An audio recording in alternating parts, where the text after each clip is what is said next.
Баршаңызға қайырлы күн достар, менің каналыма қош келдіңіздер. Бүгін сіздермен өзімнің арнамда өте пайдалы және де тез дайындалып, тез пісетін дәмді кекстің түрімен бөліскім келіп отыр. Және де үйдегі балапандарыңыз осындай сәбізді жемейтін болса, ұнатпайтын болса, қалай беру керек екенін сіздерге қазір көрсететін боламын.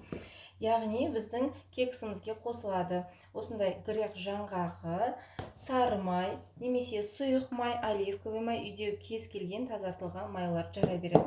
Одан кейін айран, қолдың айраны немесе дүкеннің айраны жарай береді.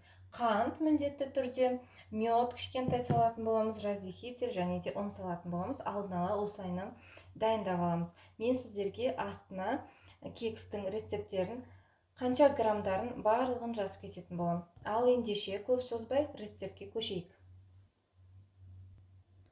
Ең алдымен осы сәбізімізді тазартып жуып аламыз дағыны. Осындай үккіштің көмегімен майда көзінен осылай өткізіп алатын боламыз.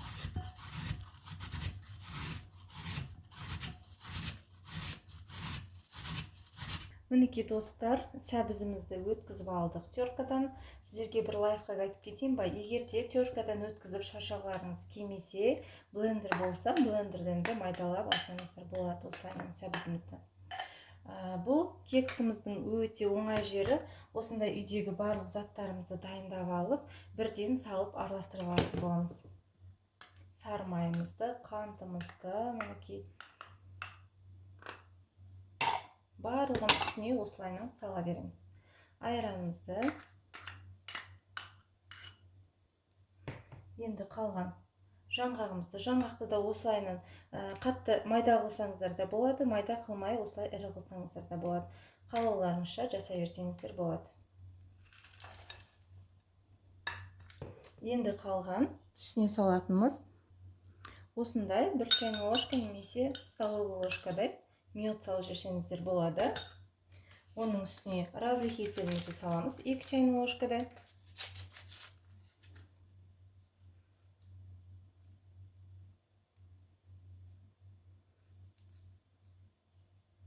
Разрыхитель 2 чайный ложка. Сода 0,5 чайный ложка саламыз.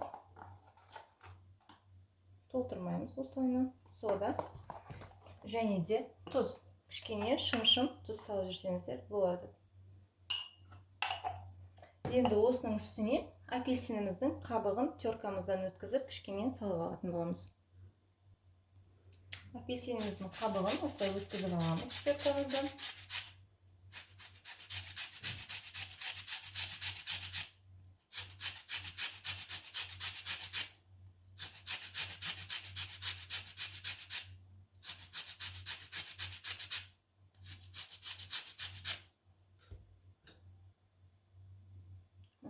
Көп қажет емес, кішкене өткізіп алсаңыздар да жетеді. Енді осының үстіне ұн салатын боламыз.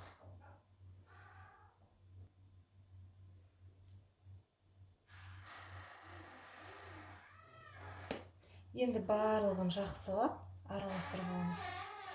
Біздің бұл кексіміздің құрамы құрғақ болғаннан кейін осылайынан қолдың көмегімен жақсылап илеп алсаңыздар болады. Есі деген керемет шығып жатыр. Сіздер де міндетті түрде жасап, үйдегі балапандарыңызға беріңіздер. Сәбіз үйдегі балапандар жемейтін болса, дәл осылай кекс қылып берсеңіздер, жеп қоятын болады. Және де бұл біздің кексіміздің пісу жолы да өте тез. 20-30 минутта пісіп береді.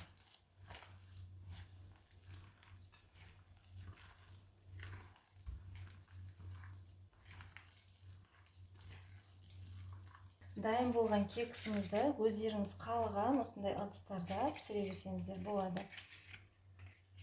Мен жартысын осындай ыдысқа саламын, ал жартысын осындай қалып ыдысыма салып пісіріп алатын боламын.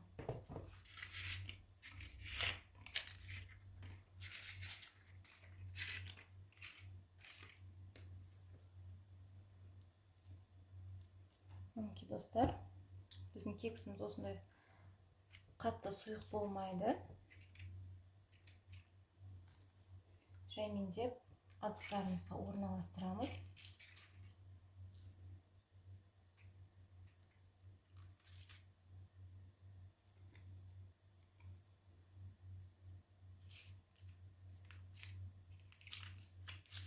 Мына кекстарым піспей жатып, иісі керемет болып шығып жатыр.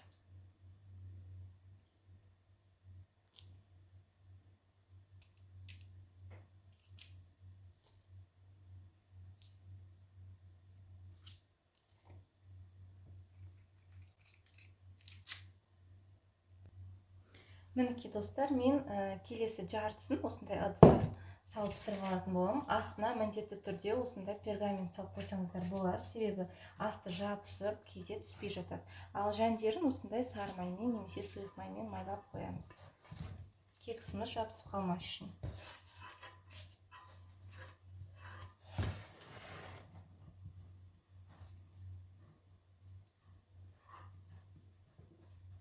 Барлығын жақсылап майладық. Енді кексімізді орналастыра берсек болады ішіне. Бисмилля.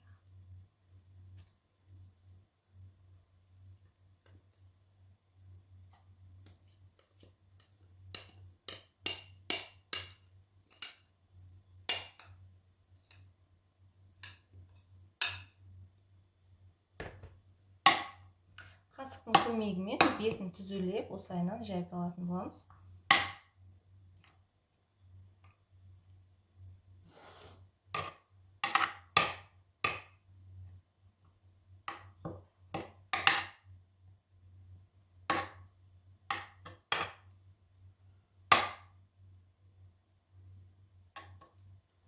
Мінекей достар, кексті салдым. Бұлай бөлекте жасадым. Енді қазір қызып тұрған пешімізге 180 градуста 25-30 минуттай пісіріп аламыз. Әркім өзінің газының қызуына байланысты градусқа қойсын. Мінекей достар, біздің кекстарымызда дайын пісіп шықты, суыды. Енді осының үстіне суыған кезде өздеріңіз қалауларыңызша сәнде берсеңіздер болады. Мен сахарный пудрамен сәндеймін осылай барлығын. Немесе сеппесеңіздер де болады, өз еріктеріңіз. Мінекей керемет болып сахарный пудраны сеуіп қойдым. Қазір сіздерге біреуінің арасын көрсеткім келіп тұр. Өте дәмді, тез піседі. Міндетті түрде балапандарыңызға жасап беріңіздер. Мінекей ортасы да өте керемет, хош иісті болып тұр. Және енді кезек мен мынау екіншіні сәндеп қоямын. Қазір өздеріңіз қалағандарыңызша сәндесеңіздер болады. Мен бұның үстіне крем жаққым келіп тұр. Кез келген дүкендегі дайын кремдерді алып жаға берсеңіздер болады.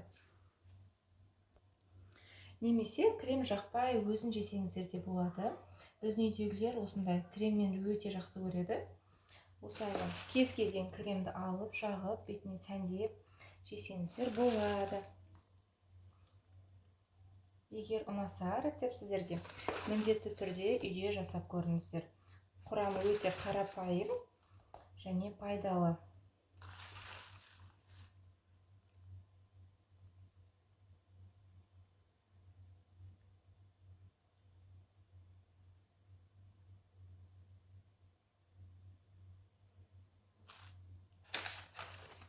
Және де менде үйде осындай дәндер бар. Солардан сеуіп қоямын осылай.